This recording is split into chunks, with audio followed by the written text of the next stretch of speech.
Good afternoon, beloved. It is a rainy day. Not as much rain, though, as they're getting at the coast, where I just saw a report that it looks like Carolina Beach has gotten 15 inches of rain. So, that is no bueno. So we're hoping that that works itself out quickly. Yesterday, we dealt with Mark chapter 8, 27 through the end of the chapter, and I will probably come back to that because as I pondered it a little bit more, there was something there that struck me I want to talk about. But I want to deal with the preceding verses to that today. And that is where Jesus heals a blind man at Bethsaida. Now, Bethsaida is a place that was completely opposed to what Jesus was trying to do, and he said to them, it'd be far better for them to go ahead and get it right than on the day of judgment earlier on. And yet he comes here, and they bring a blind man to him. And they ask him to heal him.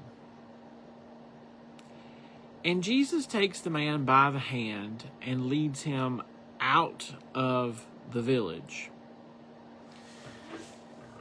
And it's when he gets out of the village that the healing comes. Now, the story is interesting on a couple of accounts, one of which is it's the only progressive healing that there is in Scripture. It requires 2 touches from Jesus, which makes me want to think and understand that sometimes, beloved, it takes a little bit for us to get ourselves seen clearly. But I think the more important part about the text is that Jesus says to the man, do not go back to Bethsaida.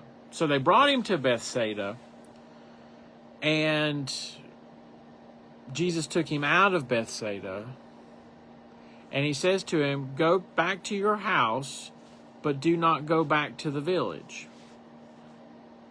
And given their earlier hostility to Jesus, I think about this text from the perspective of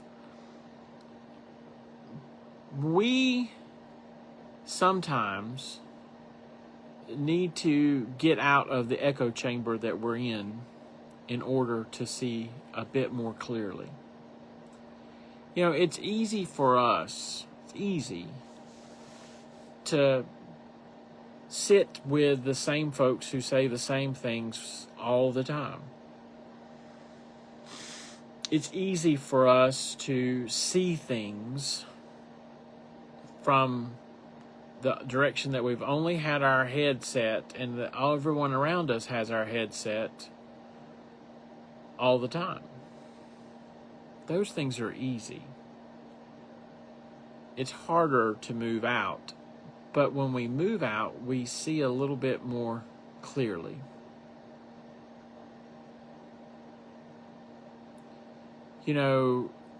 One of the things about war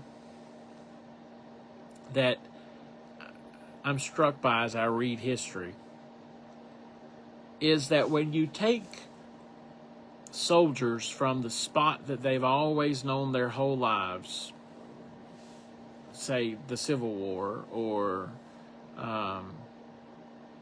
World War II, and you bring them together with particularly in World War II, you bring them together with people who have vastly different experiences than they do.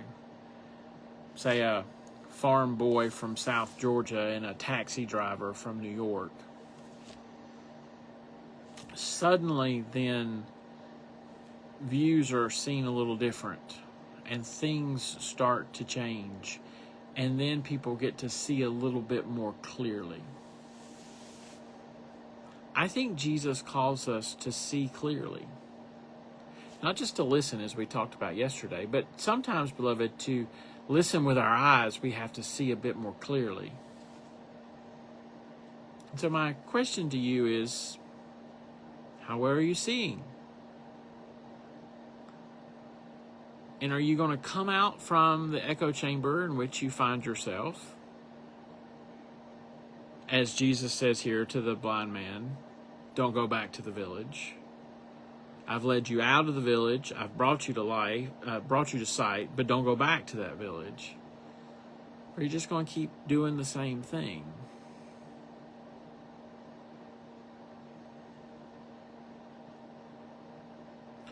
We are always called to see more clearly. So, inch on out a little bit so that you can see a bit more clearly. And once you see clearly, heed the words of Jesus. Don't go back to the village. Some random thoughts on this rainy day. But it is a day of grace. And so I pray that grace abounds to you, through you, and in you today. Take care, beloved.